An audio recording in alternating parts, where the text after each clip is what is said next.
இப்போ சந்திக்கலாம். நேற்று 2 மண்டலம் தனியாருக்கு தீர்மானம் போட்டிருக்காங்க. 5, 6 தீர்மானம் போட்டிருக்காங்க. 276 கோடிக்கு தீர்மானம் போட்டிருக்காங்க 10 வருஷம் தனியார் மயப்படுத்துவதற்கு. இப்போ அதை எதிர்த்து நம்ம திருப்பி போராட்ட அறிவிப்பு நீங்கள் அறிவிக்க வேண்டிய அவசியம் இருக்குது. நான் அவங்கள காப்பாற்றினா தான் நம்மளை காப்பாற்ற முடியும். இன்னும் 6 மாதம் ஆட்சி இருக்குது. அதில் என்ன நடக்குதுன்னு பார்க்கணும். இப்போ சம்பளம் வந்து 8 ரூபாய் ஏறி இருக்குது, மாதத்துக்கு 240 ரூபா. அதையும் நம்ம வாங்கணுன்றதுக்கும் போராட்டம் நடத்தணும்.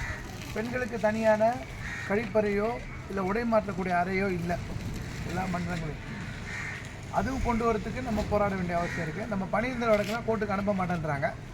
அதை எதிர்த்தும் போராட்டம் நடத்த வேண்டிய அவசியம் இருக்குது.